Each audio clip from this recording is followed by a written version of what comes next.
नमस्कार जय जगन्नाथ। पुणी गोटे रामायण कथा गोटे अध्याय को आपण मानक स्वागत करुछि।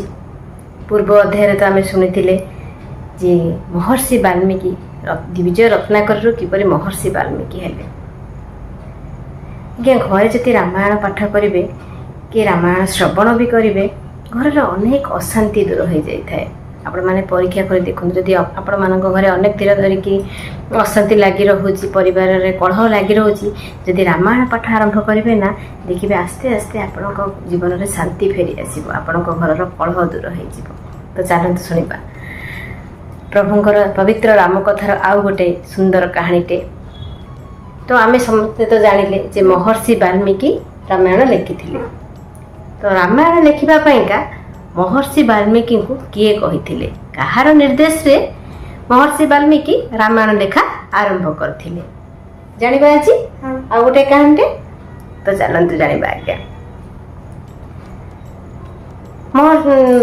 ब्रह्मांकर निर्देश रे तो महर्षि वाल्मीकि आश्रमटे करिकी तमसा नदी कूल गोटे आश्रमटे करती से शिष्य भरद्वाज सह रोथांती दिन राति सब बेले केवल राम नाम ही जपि चली। अति सुंदर आश्रमटे तमसा नदी कूल गढ़ी था। चारिपटे नारिकेल खजुरी सब गछ परिपूर्ण फूल फल भितर आश्रमटे अति सुंदर आश्रमटे जमती लगुए स्वर्गपुर भाया मन होता है। से महर्षि वाल्मीकि आश्रमटे से पुणी पवित्र राम नामर जप दिन राति चली थाए। दिनकर घटना नारद आसिकी देवर्षि नारद तो सब बेले भ्रमण करुँचा बुली बुलिकी आसिकी पहुँची था कौटी ना आमर महर्षि वाल्मीकि आश्रम आसिकी पहुँची था। नारद मुनि को देखिकी वाल्मीकि अति आदर रे स्वागत करके भीतर को नहीं था फलमूल सब देकी स्वागत करथांती। तो देवर्षि नारद को देखिकी महर्षि वाल्मीकि मन में गोटे अनेक दिन प्रश्नटे थाए। तो सी बसिकी वाल्मीकि नारद पाखे बसिकी प्रश्नटे पचार था मन में गोटे कथाटे जानवर थाए। तो से अनुरोध करथांती हे मुनिवर तमें तो सबुआड़े भ्रमण करुच मो मन में गोटे शंकाटे अच्छी गोटे प्रश्नटे अच्छी से प्रश्नटे उत्तर मत आपण दरकार।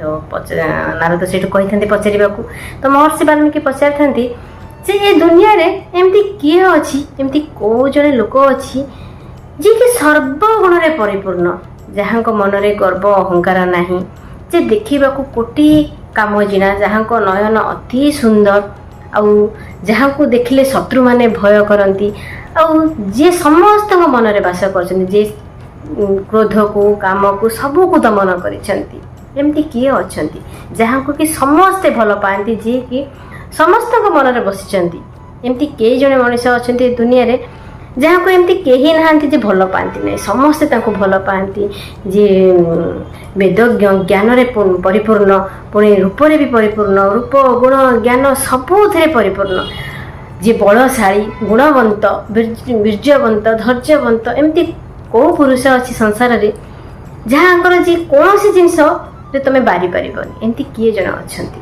तो वाल्मीकि मुखर एभली प्रश्नटे शुणिकी देवर्षि नारद खुशी हो जाते आनंदित हो जाते कही तमें जो प्रश्न पचार महामुनि तार केवल गोटे उत्तर ए सारा दुनिया रे केवल से भली जड़े ही पुरुष अच्छा जहाँ को जी कि कोटी जहाँ को रूप की कोटी कंदर्प जीणा जी कि वीर्यवंत गुणवंत शत्रु जहाँ को देखी भय करी पड़ाती जी कि प्रजांकर मन को जानिकी प्रजा को पालन करती जहाँ को नयन बहुत सुंदर आउ जे सागर सागर भली जहाँकर हृदय सी केवल जड़े ही संसार रे सी होचंती दशरथ नंदन कौशल्या सुत श्रीराम।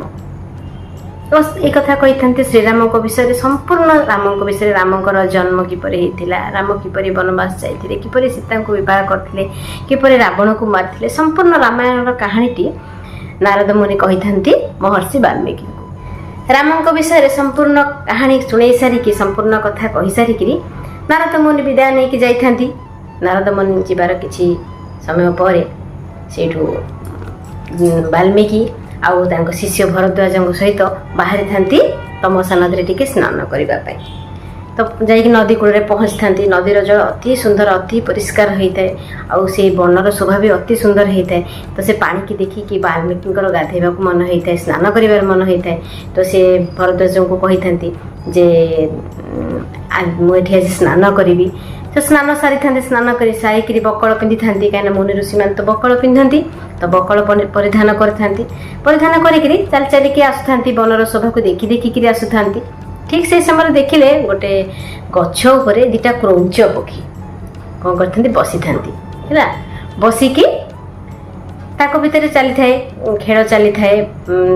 କ୍ରୌଞ୍ଚ ସେଥିରୁ ଜଣେ ଥାଏ ସ୍ୱାମୀ କ୍ରୌଞ୍ଚ ପକ୍ଷୀ, ଆଉ ଜଣେ ଥାନ୍ତି କ୍ରୌଞ୍ଚୀ ସ୍ତ୍ରୀ ଥାନ୍ତି ସେ ହେଲା। ତ ସେ ତାଙ୍କର ଖେଳରେ ମଜିକି ରହିଥାନ୍ତି ଆଉ ଅତି ସୁନ୍ଦର ସ୍ୱର କରୁଥାନ୍ତି। ଆଉ ସେଇ ସ୍ୱରକୁ ଅତି ମନ ଦେଇକିରି ଶୁଣୁଥାନ୍ତି କିଏ ନା ମହର୍ଷି ବାଲ୍ମୀକି। ଠିକ୍ ସେଇ ସମୟରେ ଗୋଟେ ଶବର ଆସିକି ପହଞ୍ଚିଲା ଆଉ ସେଇ ଶବରଟି ସେଇ କ୍ରୌଞ୍ଚିକି ଦେଖିକି ସେଇ ଗଛରେ ବସିଥିବା ଦେଖି ଗୋଟେ ତୀରଟେ ମାରିଲା ଆଉ ସେଇ ତୀର ବାଜିବା ଫଳରେ କ୍ରୌଞ୍ଚ ପକ୍ଷୀଟି ଯେଉଁ ସ୍ୱାମୀ କ୍ରୌଞ୍ଚ ପକ୍ଷୀଟି ତଳେ ପଡ଼ିକିରି ଛଟପଟ ହେଇକି ମରିଗଲା। ଏଇଭଳିଆ ଦେଖିକି ସେ ଯେଉଁ ସ୍ତ୍ରୀ କ୍ରୌଞ୍ଚିନୀଟି ଥିଲା ତା ସ୍ୱାମୀଙ୍କର ମରିବା କ୍ରୌଞ୍ଚ ପକ୍ଷୀଟି ମରିଯିବା ଦେଖିକି ସିଏ ଆସିକି ତା ତଳେ ବସିକି ବହୁତ ଜୋରେ କାନ୍ଦୁଥାଏ ସେ କ୍ରୌଞ୍ଚିନୀଟି ବସିକି। ମହର୍ଷି ବାଲ୍ମୀକି ଏସବୁ ଦେଖିକି ତାଙ୍କ ଛାତି ପୁରା ଫାଟି ପଡ଼ିଥାଏ। ସେ ଯେଉଁ ଶବର ଉପରେ ଭାରି ଜୋରେ ରାଗି ଯାଇଥାନ୍ତି ଆଉ ଆସିକି ତାକୁ ଅଭିଶାପ ଦେଇଥାନ୍ତି ଯେ କ'ଣ ସେ ଅପରାଧ କରିଥିଲେ। ସେ ଯେଉଁ କ୍ରୌଞ୍ଚିନୀ ସେ ତାଙ୍କର ବସିକି ଖେଳୁଥିଲେ, ତୋର ସେ କ'ଣ ଅପରାଧ କରିଥିଲେ? ବିନା କାରଣରେ ତୁ ତାଙ୍କୁ ଆସିକି ମାରିଦେଲୁ, ତୁ ଗୋଟେ ପାପିଷ୍ଠ। ତେଣୁକରି ସିଏ ଯେମିତି ଆଜି ଛଟପଟ ହେଇକି ମରିଛି ଆଉ ସେ ମରିବା ଦ୍ୱାରା ସେ କ୍ରୌଞ୍ଚି ପକ୍ଷୀଟି ଯେଉଁ ତା ସ୍ତ୍ରୀ ବସିକି ଯେମିତି କାନ୍ଦୁଛି, ତୁ ସାରା ଜୀବନ ସେଇଭଳି ଭାବରେ ଛଟପଟ ହେବ, ସାରା ଜୀବନ କେବଳ ସେମିତି କଷ୍ଟରେ ହିଁ କାଳ କାଟିବୁ, ଏମିତି ଅଭିଶାପ ଦେଇଥାନ୍ତି ସେଇ ଶବରକୁ। ତାପରେ ତାଙ୍କର ସେଇ ଯେଉଁ କ୍ରୌଞ୍ଚିନୀ ଯେଉଁ କାନ୍ଦୁଥାଏ ତାର ସେ ଯେଉଁ ଦୁଃଖ ଦେଖିକିରି ମହର୍ଷି ବାଲ୍ମୀକି ଜମା ବି ସହିପାରୁନଥାନ୍ତି। ସିଏ ବି ଶୋକରେ ପୁରା ଡୁବି ଯାଇଥାନ୍ତି ଆଉ କାନ୍ଦି କାନ୍ଦିକି ତାଙ୍କ ପାଟିରୁ 4ଟି ପଦ ବାହାରି ଯାଇଥାଏ, ଶ୍ଲୋକ ବାହାରି ଯାଇଥାଏ। ଯେହେତୁ ସେ କାନ୍ଦି କାନ୍ଦିକି ଶୋକରେ 4ଟି ପଦ ଉଚ୍ଚାରଣ କରିଥାନ୍ତି, ତେଣୁକରି ସେ ଶୋକରୁ ସେ ଶ୍ଲୋକରେ ପରିବର୍ତ୍ତନ ହୋଇଥାଏ। ଅର୍ଥାତ୍ ମହର୍ଷି ବାଲ୍ମୀକି ତାଙ୍କ ପାଟିରୁ ପ୍ରଥମ ଶ୍ଲୋକ ବାହାରିଥାଏ ଆଉ ସେ ଭରଦ୍ୱାଜ ତାଙ୍କ ଶିଷ୍ୟ ଯେ ଭରଦ୍ୱାଜ ସିଏ ବି ସେଇ ଶ୍ଲୋକକୁ ଶୁଣିକି ଖୁସି ହେଇଯାଇଥାନ୍ତି ଆଉ ସ୍ୱୀକାର କରିଥାନ୍ତି ଯେ ତାଙ୍କର ସେଇଟା ପ୍ରଥମ ଶ୍ଲୋକ ବୋଲି। ତାପରେ ମନ ଦୁଃଖରେ ଆଶ୍ରମକୁ ଫେରିଥାନ୍ତି କିଏ ମହର୍ଷି ବାଲ୍ମୀକି ଆଉ ଭରଦ୍ୱାଜ ତାଙ୍କ ଶିଷ୍ୟ ଯିଏ ଥିଲେ ସେ ମନ ଦୁଃଖରେ ଆସିକି ଆଶ୍ରମରେ ପହଞ୍ଚିଥାନ୍ତି। ଠିକ୍ ସେତିକି ବେଳେ ଆସିକି ପହଞ୍ଚିଥାନ୍ତି ତାଙ୍କ ଆଶ୍ରମରେ ସୃଷ୍ଟିକର୍ତ୍ତା ବ୍ରହ୍ମାଙ୍କୁ ଦେଖିକି ସ୍ୱାଗତ କରିକି ଭିତରକୁ ପାଛୋଟିକି ନେଇଥାନ୍ତି ବାଲ୍ମୀକି। ତାପରେ ବସିକିରି ଯେହେତୁ ସେ ଯେଉଁ ପକ୍ଷୀର ମରିବା ଦୁଃଖଟି ସେ ଏପର୍ଯ୍ୟନ୍ତ ଭୁଲି ପାରିନଥାନ୍ତି, ବସିକି ସେ କାନ୍ଦୁଥାନ୍ତି, ଅତି ଜୋରେ କାନ୍ଦିଥାନ୍ତି। କାନ୍ଦିବା କାରଣ ପଚାରିଥାନ୍ତି ବ୍ରହ୍ମା ଯେ କ'ଣ ହେଇଛି, କାହିଁକି ତୁମେ କାନ୍ଦୁଛ ମୁନିବର? ସେଇଠୁ ବାଲ୍ମୀକି ସେଇଠୁ ସମସ୍ତ ଘଟଣା ଜଣାଇଥାନ୍ତି ଯେ କେମିତି ଶବରଟା ଆସିକି ଆଜି ମାରିଦେଇକି ଗଲା, ସମସ୍ତ ଘଟଣା କହିଥାନ୍ତି। ଆଉ ସେ ପୁଣି ଥରେ ଶୋକରେ ବୁଡ଼ି ଯାଇଥାନ୍ତି ଆଉ ପୁଣି ଥରେ କାନ୍ଦି କାନ୍ଦିକି ତାଙ୍କ ପାଟିରୁ ସେ ଏତେ ଜୋରେ ଏତେ ଶୋକରେ ସେ ବୁଡ଼ି ଯାଇଥାନ୍ତି ଯେ ଏତେ ଦୁଃଖରେ ସେ ରହିଥାନ୍ତି ଯେ କାନ୍ଦି କାନ୍ଦିକି ପୁଣି ଥରେ ବ୍ରହ୍ମାଙ୍କ ନିକଟରେ ତାଙ୍କ ପାଟିରୁ ପୁଣି ଥରେ ସେଇ ଶ୍ଲୋକଟି ବାହାରିଥାଏ। ଆଉ ସେ ଶ୍ଲୋକଟି ଶୁଣିକି ବ୍ରହ୍ମା ବହୁତ ଖୁସି ହେଇଯାଇଥାନ୍ତି ଆଉ ମାନ୍ୟତା ଦେଇଥାନ୍ତି ଯେ ସେଟା ହେଉଛି ବାଲ୍ମୀକିଙ୍କର ପ୍ରଥମ ଶ୍ଲୋକ। ଆଉ ବାଲ୍ମୀକିଙ୍କୁ ସେ ନିର୍ଦ୍ଦେଶ ଦେଇଥାନ୍ତି, ଆଦେଶ ଦେଇଥାନ୍ତି।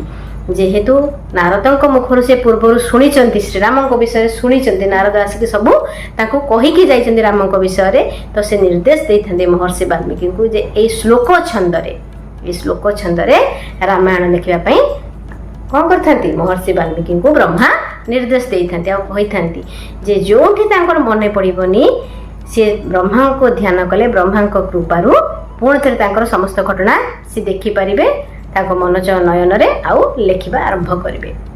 ଏହା କହିକି ବ୍ରହ୍ମା ବିଦାୟ ନେଇଥାନ୍ତି। ଏକଥା ବି ବ୍ରହ୍ମା କହିଥାନ୍ତି ଯେ ରାମାୟଣ ଯିଏ ଶୁଣିବ ଯିଏ ପଢ଼ିବ ଏ ସୃଷ୍ଟିରେ ଯେଉଁ ପର୍ଯ୍ୟନ୍ତ ଅଛନ୍ତି ରାମଙ୍କ କଥା ଶୁଣିଲେ ସବୁ ପାପ କ୍ଷୟ ହେଇଯିବ ହେଲା। ତ ବ୍ରହ୍ମାଙ୍କର ବିଦାୟ ପରେ ସେଠୁ ବାଲ୍ମୀକି ବସିକିରି ସମସ୍ତ ଘଟଣା ଯାହା ନାରଦ କହିକି ଯାଇଥିଲେ ତାଙ୍କୁ ରାମଙ୍କ ବିଷୟରେ ସବୁ ଘଟଣା ବସିକି ମନରେ ଧ୍ୟାନ କରିଥାନ୍ତି ଆଉ ରାମାୟଣ ଲେଖା ଆରମ୍ଭ କରିଥାନ୍ତି ହେଲା। ତ ଆମେ ଜାଣିଲେ ଆଜି କ'ଣ ନା ବ୍ରହ୍ମା ନିର୍ଦ୍ଦେଶ ଦେଇଥିଲେ ଆଉ ନାରଦ ସମ୍ପୂର୍ଣ୍ଣ କାହାଣୀ ଶୁଣେଇଥିଲେ ଆଉ ସେଇଠୁ ରାମାୟଣ ଲେଖା ଆରମ୍ଭ ହେଇଥିଲା ବାଲ୍ମୀକିଙ୍କର ହେଲା।